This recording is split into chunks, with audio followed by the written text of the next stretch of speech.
Well, I think to answer that question, Saul, you have to analyze the nature of Southern politics since the 1950s. What you had in the 1940s is basically, well, I think Southern politics began with V.O. Key's book.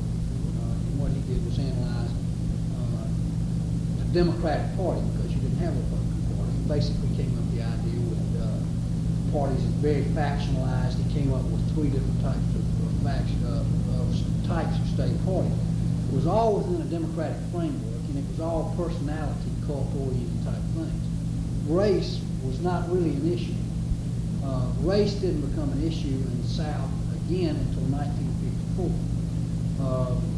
Race could become an issue if someone had to be soft on the issue, but no one was. So everyone was operating within the framework of a segregated society, so race never became an issue. Obviously, from 1954 to 1966, that 12-year period, race was the issue. And you can analyze, Earl Black wrote a book called Southern Governors and Civil Rights. There hadn't been a comprehensive book written like Key wrote, but Southern Governors and Civil Rights analyzes that period pretty good. And basically what he came up with is the segregation candidate.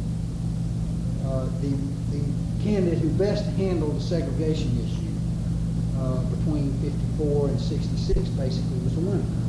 But importantly, the race question was the top, was the issue in all Southern races.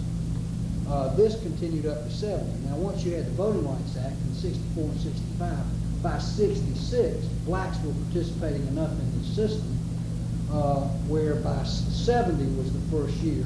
Race was still the dominant issue, but the candidate, but moderates were consistently winning primaries by 70 because you had a large number of blacks. In 70 is a good year to use because that's, you had Jimmy Carter, you had Dale Bumpers, you had Reuben Askew, you had Bill Brock, you had John West, you know, across the board. That was a new breed of Southern politicians.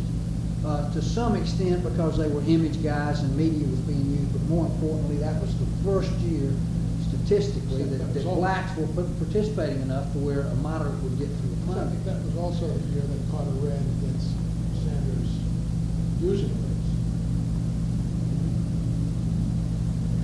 66 Carter ran against Sanders. 66 race.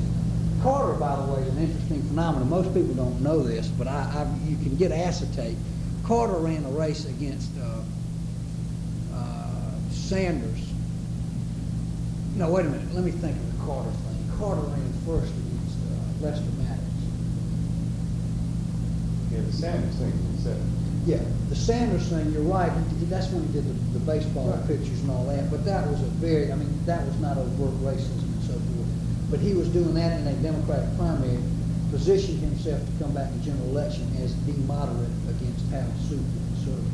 But by the way, just as a point of reference, what Carter did was go out in 66 and run as the moderate candidate against Lester and lost, and then used the Lester-Maddox formula, the same formula Maddox used. That was also true of George Corleone.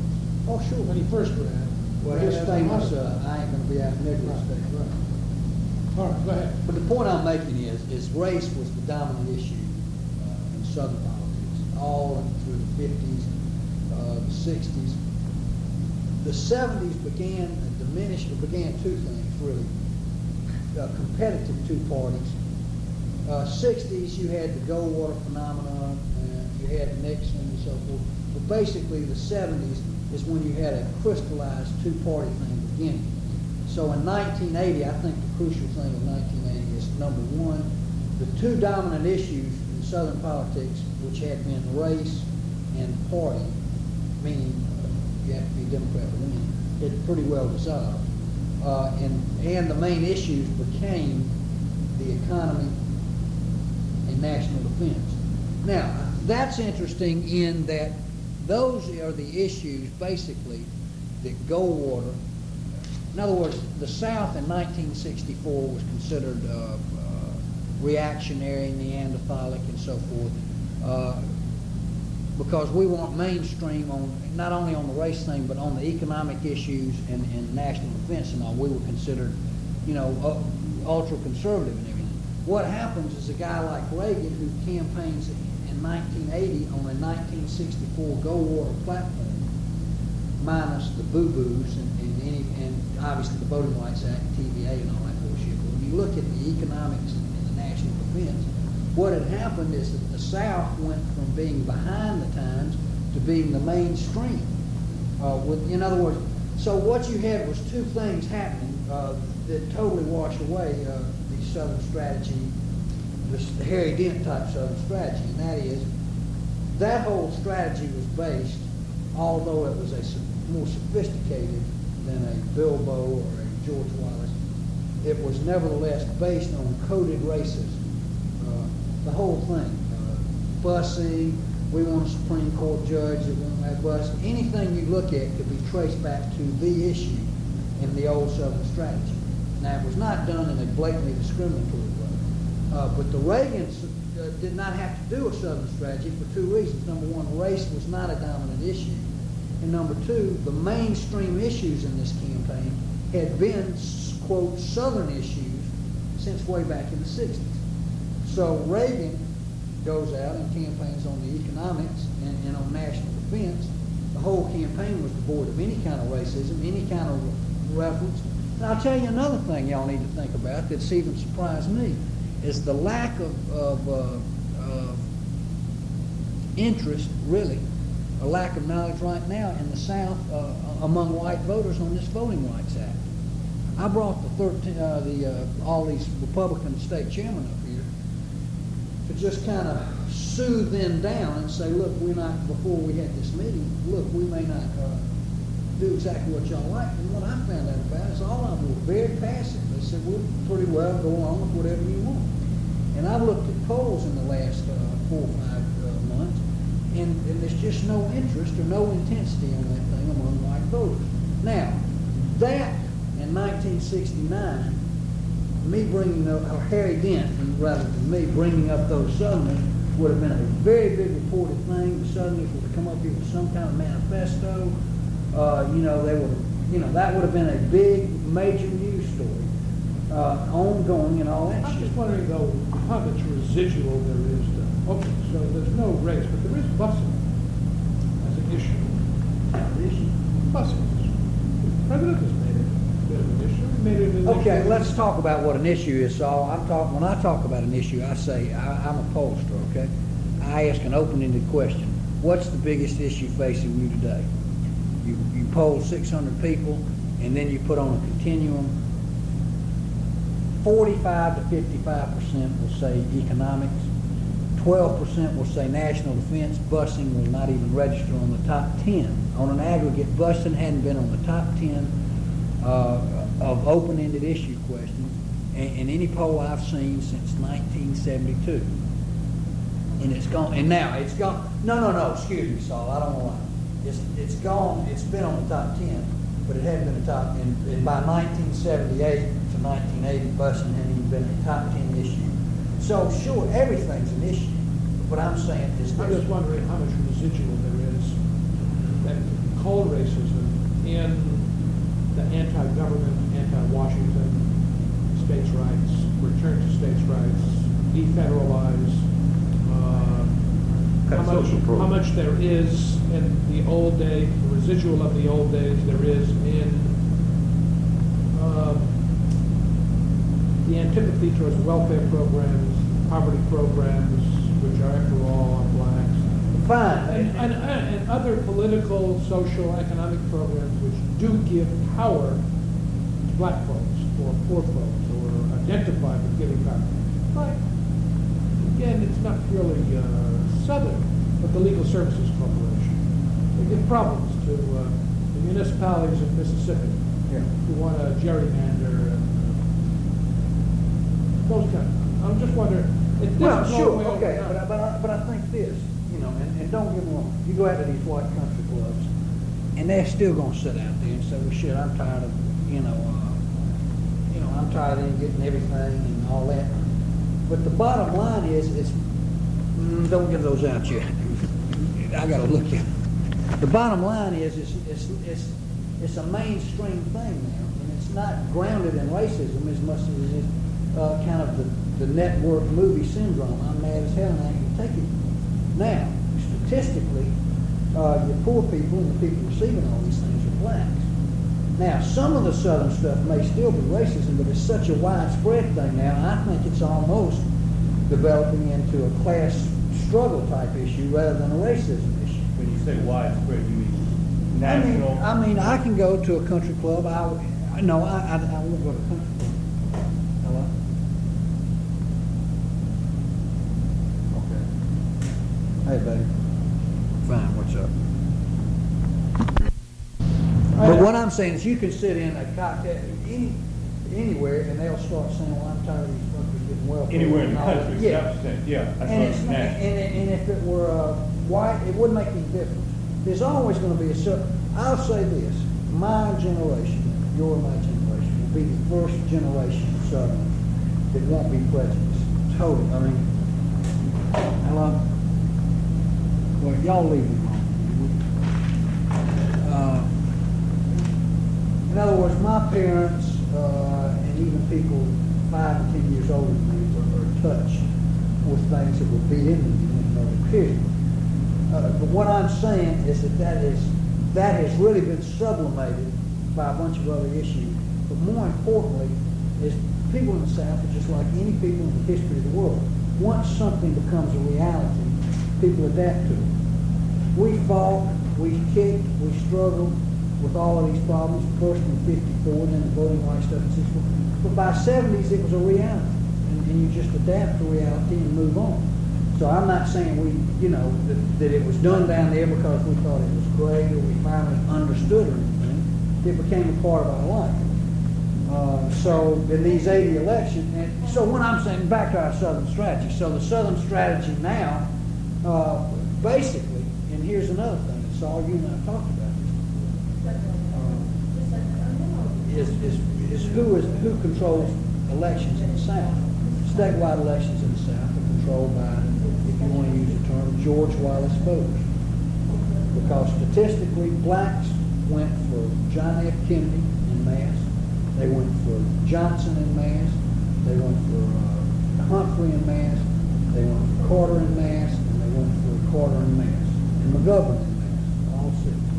The country club whites went for the Republican every time en masse. So, the blue-collar voter in 1964 goes for Goldwater.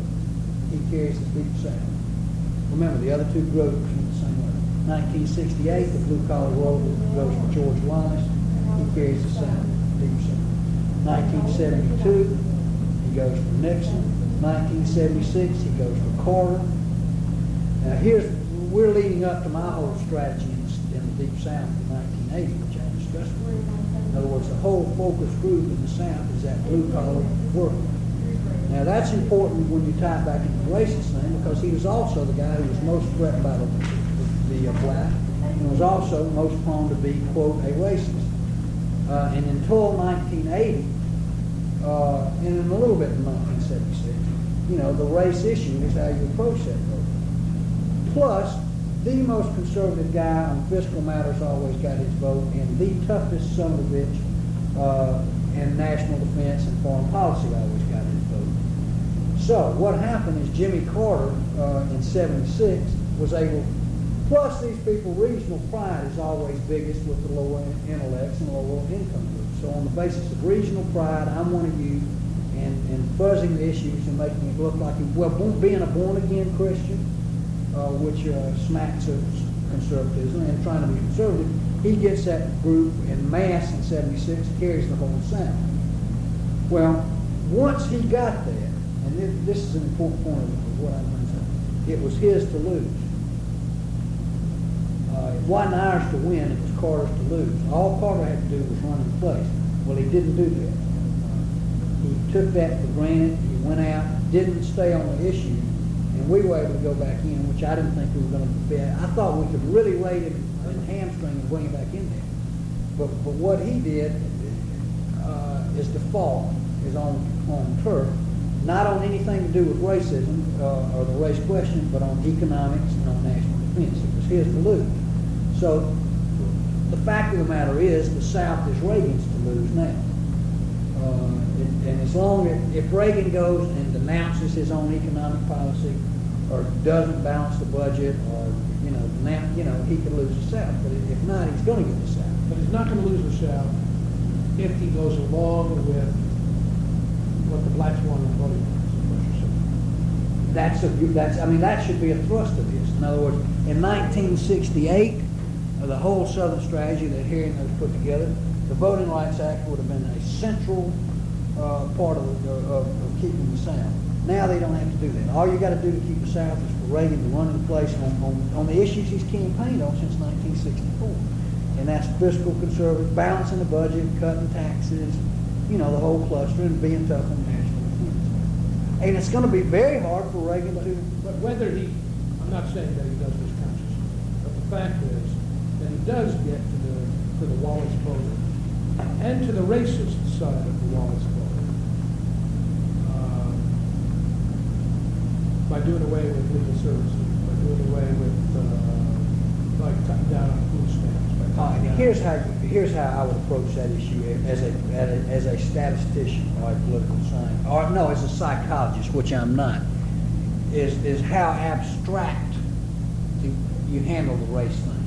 In other words, you start out, and now y'all aren't quoting me on this. All right, I won't hear it. You start out in 1954 by saying nigger, nigger, nigger. By 1968, you can't say nigger. That hurts you, backfires. So you say stuff like forced busing, states' rights, and all that stuff. And you're getting so abstract now. You're talking about cutting taxes, and all of these things you're talking about are totally economic things. And the byproduct of them is blacks get hurt worse than whites. And subconsciously, maybe that is part of it. I'm not saying that, but I'm saying that if it is getting that abstract and that coded, that we're doing away with the racial problem one way or the other. You follow me? Because obviously sitting around saying we want to cut taxes, we want to cut this, and we want is much more abstract than even the busing thing, and a hell of a lot more abstract than nigger. So any way you look at it, race is coming on the back burner. Reminds me of a great story that was told in one of the biographies of Huey Long. Huey went to a Catholic hospital, which had been a target of the racists down there because there were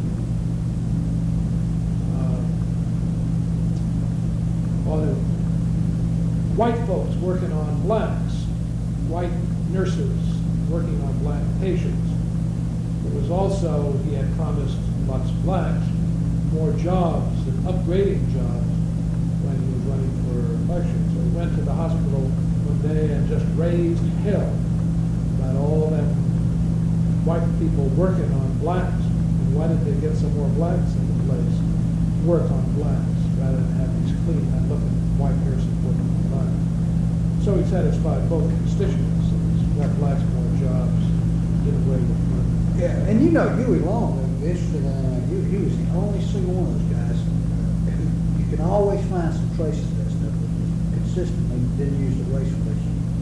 But he used it, but then he turned it around to himself. Yeah, but I'm talking about when you look at who at Bartleman and all these guys. What about this thing that you written? I don't want to show you that shit because I'm not satisfied with it. That answers your question. Yeah, they answered the question. Okay, good enough. Is that all you? That's all I think. You doing all right? I'm doing fine. How about you? We never did get to the barbecue. I don't want to do that. I made some out of the house the other day. It turned out well. Southern style. I mean, Texas style. Well, let me give you. Well, that was a good introduction. Yeah. I want to take you back to 1970, and you could sort of jump from 70 to 80 and ask you what happened to the... how you Wait a see- minute. Let me make sure Saul knew that I didn't want to quote it. Oh. Hey, Saul.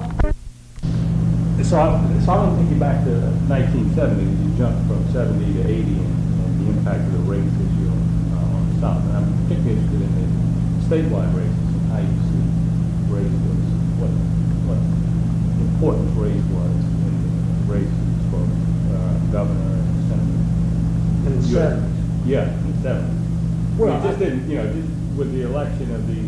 these moderate Democrats you talked about, it didn't just fade away, it would just stay there, and I wondered how you saw it. Well, I think what happened is what, you know, all these different factors are independent factors, but they work together also. So you had two things happening in the 70s. You had a situation where, starting in 66 and on through the 80s, the moderate or most liberal, as long there's an invisible line of where you are, how, when you become a liberal in the South. When you become a liberal, you're in trouble, even in the Democratic primary. But if you're a good moderate, you stake out a victory in the Democratic primary, is what was happening in the Democratic primaries in the South.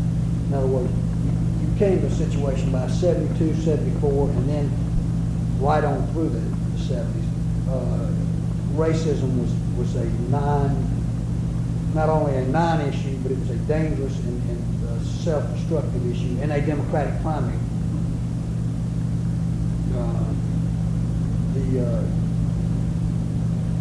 But blatant liberalism, in most cases, was just as destructive. So what you had was kind of a moderation of Democratic primary. Then you had the development that started in the 60s, with a hardening up and affirming development of a 25 to 35% Republican Party, Republican base vote. You had the advent of Republican primaries in the South. There might have been 2 or 3 primaries in the 60s, but in the 70s you had a new creature called Republican primaries. I know we had our first one in South Carolina in 1974. Basically, conservative primaries were extremely conservative, extremely right-wing. Now, race never became an issue as such. It was basically who was the most conservative. And when I say conservative, I mean conservative. Hello?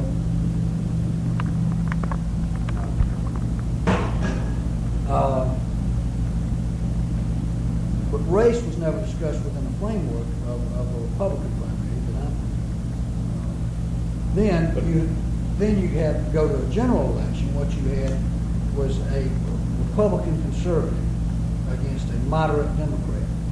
The Republican conservative got generally, that's where first of all, the issues were devoid of any talk about race and so forth for the most part. But what you had winning these, in the general election, the candidate that could best, the way the Republicans won was getting the Wallace vote, getting the blue collar vote, getting the white vote. So, any way that you, in a coded sense, any racism that was used. Like Brock's race in the 70s when he won the Senate seat. Yeah. And even the one in Virginia. That's right. Senate Any seat, racism was used. Long was defeated. Yeah. Well, busing, all of these coded. Gurney in Florida. Yeah. Gurney in Florida. Well, I didn't follow that race at all. Mm-hmm. I don't But just to tie in with this, you talked about the white blue-collar worker being sort of a pivotal vote, and you were talking about presidential elections in particular.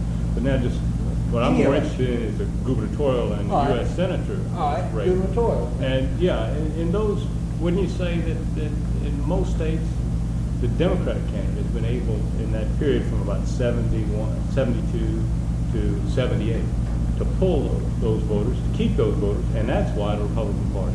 That is right. Now, let me give you an example of someone who I'm very close with and have been over years. Is Strom Thurmond. Basically, Republicans, and I think 80 could be a watershed year, but that's irrelevant. Republicans still don't get elected statewide in the South. And the reason is the Republican Party has not been able to put together a coalition of enough blue-collar people, George Wallace type voters, and country club people. If that's what you say about 80? Did you say 80 was? 80 was the first year that Republicans did that, on another level other than just presidential.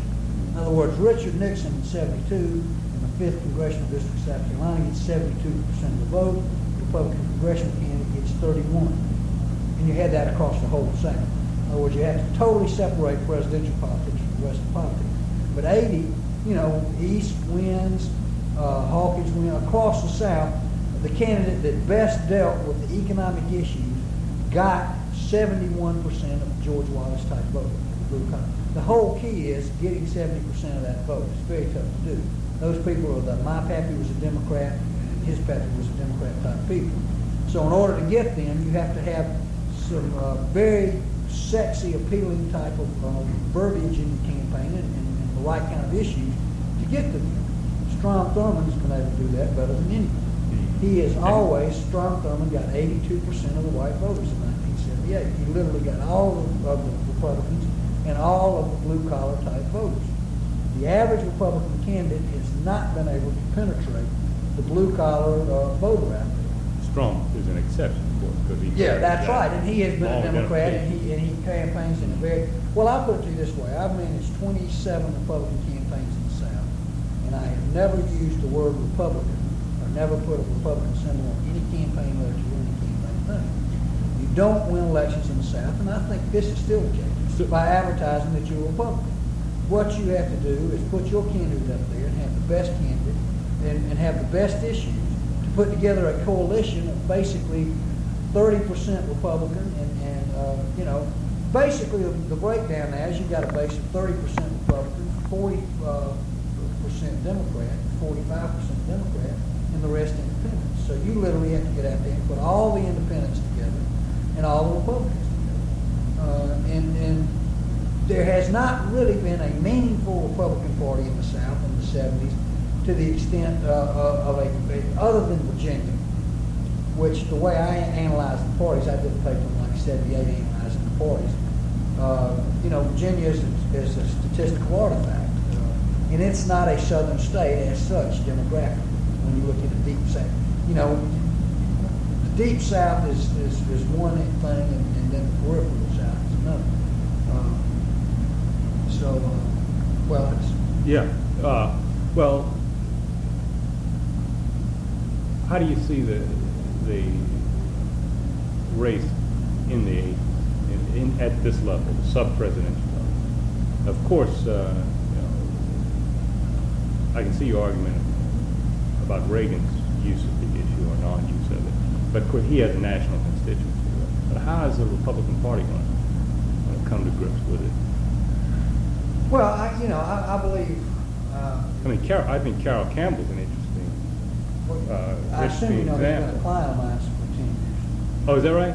I interviewed him a couple of years ago, Well, they got Campbell and I back to back in this. Oh, oh, yeah. I'll have to take a look at this. He's a very interesting politician, and in this interview, Well, he was very candid about the black vote. He talked about that race in South Carolina in '78 for the governorship, and the use of the appeal of the Republican candidate to, I guess, the black voters, and how it backfired on him, because it was a delicate thing. He said he went out and ran radio ads saying, black people, why vote for the Democrats? What have they given you? The one-party system, segregation, and so forth. But he said, well, he overdid it, and I thought that was interesting. Campbell was a guy who I managed every campaign he had. Except Uh-huh. So we're kind of two guys that grew up together in this stuff. Well, I think, in my judgment, Karl Marx is the type of thing. Race and religion will always be, but they'll always be the real issues ultimately are the economic issues. I'm not sophisticated enough to be an economic determinist or anything like that.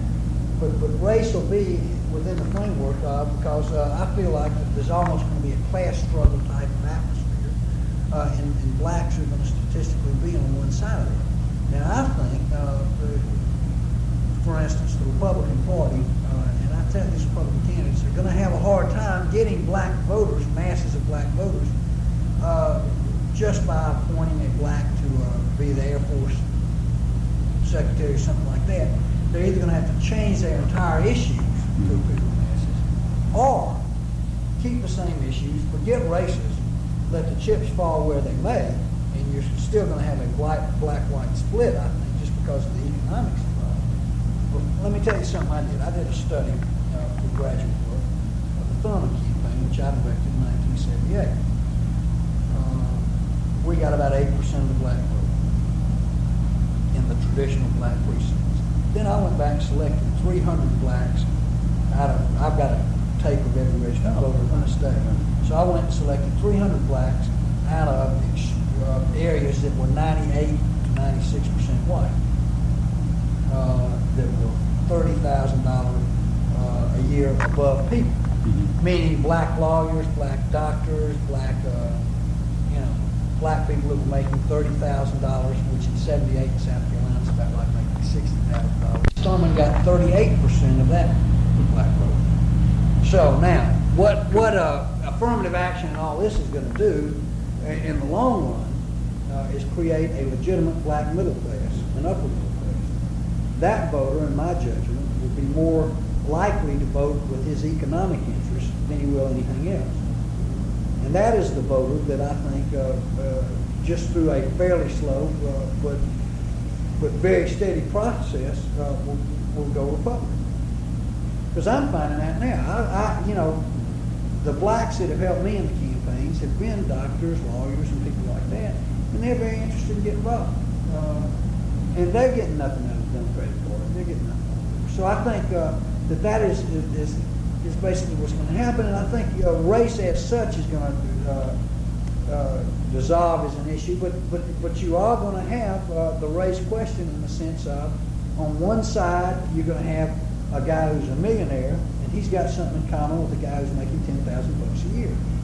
He's busting his ass, and he's putting into the system, and he's paying taxes, and somebody else is not doing anything and taking out of the system. Those two guys, the George Wallace voter and the millionaire have something in common. And I'll tell you something else. Statistically, as the number of non-producers in the system move toward 50%, that makes the system more and more polarity to where that drives the Wallace guy and the traditional Republican closer and closer together as they become threatened as their taxes go up and as inflation goes up because of the non-productive side of society. Well, just moving away from the race issue, just in general, you don't have, from what you said, I don't get the feeling that you have tremendous optimism for the Republican Party in the near future below the presidential level in the South. Is that right, from what you were saying? No, let me tell you. I think that there's tremendous opportunity on the Senate level, gubernatorial, and number one, statewide. In other words, I believe in kind of a funnel down, presidential where the Senate, governor, then congressional, then the state houses. I think that you have a situation now because of this fractured party identification. Like I say, that's fractured, and that the candidate that best approaches and best identifies with the economic issues and national defense will win. Every campaign I was involved in, and I'll just name a few. I had Gene Johnson against Richardson Pryor. I had Tommy Hartnett against Bug Ravenel. I had John Napier against John Generette. I had Floyd Spence against Tom Turnipseed. And all those campaigns were populist. This is a consulting organization that that I was president of, as well as doing the Southern, Deep South thing for Reagan. And in all of those campaigns, plus I was peripherally involved because one of my partners with the Paula Hawkins thing and the East thing. And in every one of those races, the reason we won is that we best identified with the economic issues and best identified with national defense. Put ourselves with the electorate, put the Democrat over here. Now, in a situation where the Democrat best identified with the most credibility with the economic issues and all, he won with no trouble. South Carolina, Fritz Hollings walked over his other guy. He was able to position himself as being conservative on the budget committee, this, that, and the other, and being in command. He had no problem. We were able to print Richardson Pryor as a big spender, part of the problem type guy, inflationary type guy. Same with Bug Ravenel. Placed our guy as the conservative and this, that, and the other. I think we're now down to to real issues. economics, and national defense. And I think in any given situation, that the Republican can best stake out those issues, he wins, statewide or on a congressional basis. And that never has been the case. 80 is, I think, the watermark year in that, in the South. You mentioned a fractured party identification situation. These white blue-collar Southerners, if they, when asked by surveyors what party you belong to, they invariably say Democratic Party. Are you saying that? Or independent. Or you say, yeah, or independent. Rarely Republican. But if they consistently vote Republican or can be lured to vote Republican, at some point you almost want to call them Republican. Well, sure, they may want to, but they will call themselves independents an awful long time. Because they're still voting for the Democrat that lives down the street that's on the county council. Or the Democrat, they are independents because, they're voting for a Republican for the president, Republican for U.S. Senate, Republican congressman, but there's 15 other offices on the ballot, and every one of those guys they're voting for is a Democrat. When is that going to change? When Well, we get that's to a the local different, level? now, the local level is a different, okay, first of all, I did a paper on Congress, and I'm sure you've seen the same numbers. A U.S. senator has a 61% chance of getting reelected. A congressman has a 96.4% chance of getting reelected. Simply because of the homogeneity of the district, the whole bit. So, therefore, those simple statistics, I can look back at 1980 and say, I didn't think it, but sure it was possible for us to pick up all those Senate seats. Statistically it was 40% chance.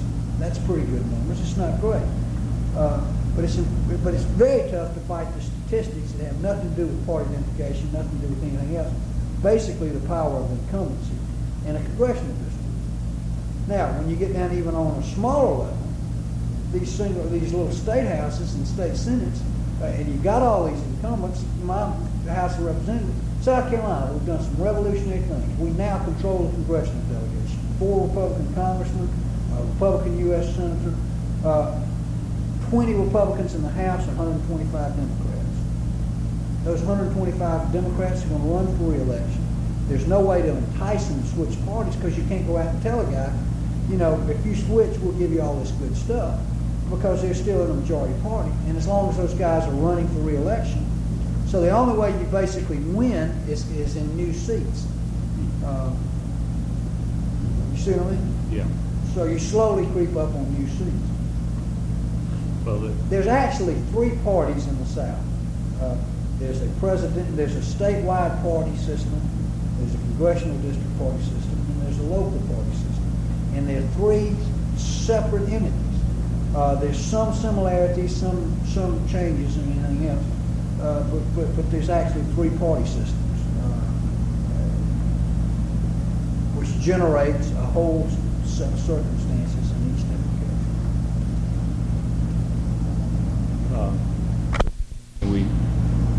Are the Southerners looking to the Reagan administration for assistance in boosting realignment at the local level? Yeah, And can they? but very candidly, this is going to be very tough. I think that the whole nature of politics, because of the fractured party system, because of the media system, and so forth, creates a situation in which one individual or one institution, presidency, and the individual being President Reagan, is going to have a hard time affecting behavior in situations unrelated to his own specific thing. In other words, Reagan has a good chance of affecting behavior when he gets on TV to talk about, please support my tax program, please support Glenn Louder. But for any politician in America, has a tough time anymore of affecting behavior in other races. Now, I have not done a paper, but I've read studies, and I firmly, as a practitioner, can tell you that from the 70s, starting in the 70s, there's a very, very definite trend line on endorsements having decreasing effect. And now, South Carolina, again, as an example, I supported Reagan. I was his campaign director. Jim Edwards and Strom Thurmond, everybody came out for Congress. Now, in 1955 or something like that, there's no question. There wouldn't even been a race in South Carolina. But as much as Thurman's got more credibility than any other political figure probably in the country within his own state, he was not able to keep us from just walking all over John Thomas. If it had been Strom Thurmond versus Ronald Reagan, Thurman would have killed him. But what I'm saying in general, the president can't go at him, even like he could in the 60s, but he couldn't do it in the 60s. See, in other words, it never happened. What they wanted to happen in the 60s never happened. So I can't, in other words, we can do a lot of things to help. We can go out and bring candidates in here and help recruit them. Hopefully the block grant, a whole bunch of things to help. But I do not see one person or one institution drastically being able to re-alter something like this. I think it's going to, But if any one person is doing it, you've got the job. That's right. What I'm doing is saying, it's got the job, but I'm trying to be reasonable about my work. Let me see this thing. This may be something you could